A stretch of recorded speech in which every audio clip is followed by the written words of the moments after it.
The movie begins with Brian Godlock frantically running through the streets of his neighborhood. In the distance, there is the sound of gunfire, and he chases after the sound. He then spots two cars of rival gangsters who are in an intense shootout with each other. One set of gangsters manage to kill the rival driver, causing their car to crash. The gangsters are coming towards Brian's direction, so he searches until he finds a metal pipe. He then lay-waits the car, and as it comes close, Brian smashes their windshield, almost causing them to crash. The men then turn their guns on him, forcing Brian to run for his life. He then spots a forklift, and on instinct he uses it to jump over the gangster's truck, which decapitates one man. Brian is however shot in the back by one of the survivors, and the man, who looks like he lost a fight with his tattoo artist, brutally shoots him in the throat and leaves him for dead. Brian is rushed to the hospital clinging for life, with his wife Saya praying for his speedy recovery. The doctors manage to save Brian's life, and after a while, he is recovering in the hospital. He is soon visited by Detective Vassell, who looks him over then leaves his card. After a few days, Brian awakens, and Saya rushes to his side with tears of joy in her eyes. Brian begins therapy learning to walk again, but he has lost his voice in the attack, which torments him as he tries screaming at himself in the mirror with tears in his eyes. Brian is gifted an artificial voice box by Saya, but the frustration gets the better of him, and he begins to shut down. Brian is discharged from the hospital after a while, and I'm sure you're itching to know what happened, and we will get there soon. Saya drives Brian back home where he passes signs of a clearly run-down city, overflowing with gang violence and degenerates. The couple eventually return home in silence, the place where tragedy struck. Brian recalls better times when his son Taylor was still alive and the two enjoyed playing in the front yard. Brian is in tears as he stares at the now empty yard. Inside, Taylor's toys still sit on the table, along with the Christmas tree with his presents still wrapped. Brian breaks down once more in tears, unable to cope with the loss of his boy, and Saya hugs him as he cries in anguish. On a table nearby, he sees the news report of the slaying of Taylor by gangsters, and he rips it. He goes to the kitchen and grabs a bottle of vodka. He mouths to Saya to help him, but she breaks down in tears, not knowing what to do. The next day, Saya is getting ready for work, and it's clear that Brian did not sleep in the bed that night. She finds him drinking alone in another room and decides to text him, asking if he saw her keys, but he hasn't. Memories of Taylor still flood his mind, and he goes to his son's room, where it is untouched. Brian sits on his bed with tears before laying down, recalling the feeling of having his son beside him. Brian then goes to sit in the front yard, remembering the day tragedy struck. The family was in the front yard, and Taylor was learning to ride his new bike when two rival gangsters drove past in an intense shootout. Brian and Saya then realized that Taylor was shot and passed away right in their arms. Unable to sit around any longer, Brian rushes to his work shed where he clears off all the vodka bottles before grabbing his tools. Saya returns home and takes a minute in her car before heading inside. She does not see Brian anywhere around and texts him. Then she sees Brian and sees him ignore the message. Brian finds Detective Vassell's card and heads over to the station to speak with him. Brian sits in his office waiting to speak with him when he sees pictures of local gangsters and begins taking photos, until he spots the gangster who shot him, named Playa. Vassell finally returns to his office, but Brian is already leaving. He returns home where he pins the pictures of the gangsters to his wall, preparing to do his own investigations. He then marks the 24th of December as the day he will kill them all. Brian then begins to work out and watches videos of how to wield a knife. As his workout continues, so does the distance between him and Saya. But Brian does not relent and is single-minded on revenge. A few months later, Brian buys himself a used car, ecstatic about getting closer to his goal. While Saya is burdened with bills, she hears him working at nights modifying his car, and she also begins to brake. Brian also gets himself firearms training, but initially sucks at hitting his target. Nonetheless, he buys himself a stash of weapons and begins to listen to the police radios. Finally, one night, Brian pulls himself away to spend time with Saya, who misses him, but has now decided to move in with her mother and leaves. Brian then takes out his anger on his training dummy. He then takes his car out for a spin, trying to sharpen up his driving skills. By October, Brian begins to stake out the gangsters' known hideout and take pictures of their operations. He then spots Playa about to get some cheeks, then sees a man leaving in a car and snaps the plate. Brian is now a muscular and athletic powerhouse and a skilled driver, able to maneuver his car to perfection. At the range, Brian can hit his target with rapid succession. Those gangsters don't stand a chance at this point.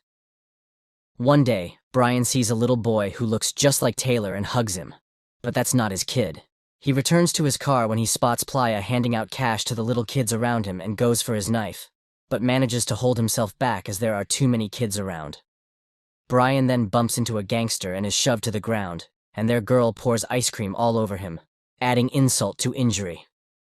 That night, Brian prepares himself. On the 23rd of December, he tracks down the home of one of the gangsters and breaks in. The man hears sounds and comes to check, but Brian knocks him down. The gangster is hog-tied to the roof of Brian's garage, and he comes in wearing a welding mask. He cuts the gangster down before handing him papers and a pen demanding info on the gang. Brian takes a seat, but the gangster attacks him and manages to free himself. The man grabs Brian's knife and attacks, stabbing him in the leg. The two struggle, but Brian eventually stabs the man with a screwdriver before tackling him to the ground. The man fights back, and Brian is having a hard time, but is able to overpower the man and beat him into submission. On the 24th, Brian begins to gear up, strapping body armor to himself and readying his guns. He then writes a note before taking one last look at Taylor's room, taking it all in as he may not return. He then goes by where Saya is staying and sees her drawing a picture of Taylor as her way of coping. He brings a gift to Taylor's grave, as it is his birthday, and sits alone with his son where he cries after a very long time, then opens the gift for Taylor. That night, Detective Vassal hears a noise and comes checking with his gun, but opens to door only to see the bound and gagged gangster, along with a note. The cops come by later to pick him up, and Vassal opens the note to see a message from Brian, telling him that he will take care of what he should have. Along with the note is a flash drive with detailed info on the gang, along with evidence that Brian has collected over the past year. Brian is driving when he hears a police report about gang activity and heads over. He sees two gangsters beating and robbing a couple. As the gangster walks away, Brian pins them against a wall using his car and stabs one before taking off with the other on his car. Brian tries to throw the man off, and when he pulls a gun, Brian disarms him and shoots him dead. Brian then throws up, taking his first life. He goes to the gang compound where he throws a wrapped package over the wall. A man brings the package to Playa, his boss, which turns out to be the fingers of the dead men. There is another massive gang shootout in the city, with multiple cops hit and taking cover. Brian pulls up to the scene and sees a female cop get shot. He then drives into the mix, shooting and killing the gangsters he can, while one man is live streaming the car directly to Playa. The gangsters fire on the car, but Brian manages to push them back. He tries saving the cop, but she gets shot on her way in and dies right next to him. Brian pushes her out the car before spotting the guy streaming the entire incident and sends him flying with the car. Brian picks up his phone, sees the live stream, and shoots him dead for Playa to see. Playa somehow figures out that it is Brian and sends a message to his gangsters to hunt him down. The thugs, who were in the middle of beating up a rival, see a car approaching, which turns out to be Brian, and he stares them down grimly before driving away. He then pulls over on a bridge, looking at an old music toy that belonged to Taylor, and he listens to the music, reminding himself of why he is doing this. He sets off once more, but the gangsters catch up with him and begin chasing him through the city. Brian pulls a 180 and comes face to face with the men, before pulling off a sick drift to shoot one of the men inside. Brian takes off once more, but the men are on him in an instant. Pause. A biker also joins the chase, and they open fire on Brian, forcing him to speed off. He runs into a roadblock and gets pinned between two trucks, both with gangsters shooting at him. He manages to kill one man, before pulling a pit maneuver on the front truck, causing both trucks to collide in a tangled mess. The biker is still on his tail, firing off shots at Brian's now mangled car. The biker gets to the window, but Brian grabs his gun, causing him to lose his bike, then drives him straight into a wall. Brian then stops to catch his breath once more. Detective Vassal is sitting in his car looking over the evidence that Brian showed to him. and then sets out to the gang headquarters. Hearing about the attack on his men, Playa sends a message for all his goons to return to his building. Brian pulls over just outside the gang's building, listening to Taylor's toy and remembering better days. He ensures all his guns are ready before seeing the message Playa sent out to his goons on a phone he stole. Seeing an opportunity, Brian gears up and sets out on a motorcycle to finish what the gangsters started. Brian manages to slip into the hideout right behind a convoy of gangsters, and a gunfight erupts. He blows up his motorcycle, causing a massive explosion, setting the men on fire. Meanwhile, his men are being wiped out. Playa is having a good time with his female baddie. Brian makes his way up the building, hearing the shouting men and taking the time to catch his breath. The armed gangsters start making their way down the staircase, and Brian starts blasting them as they appear, and fighting when necessary. His training begins to show, as none of the men stand a chance against his onslaught. He switches to his sidearm and begins catching bodies once more. He tries reloading his shotgun, but takes 3 bullets to his body armor and falls but easily recovers. He sets an explosive trap in the main hallway, but is then suddenly attacked by a gangster named Ruiz. Ruiz is much stronger, throwing Brian around easily and disarming him when he tries to go for his gun. Brian eats some nasty punches, but when some gangsters set off the bomb trap distracting Ruiz, Brian manages to stab him in the shoulder.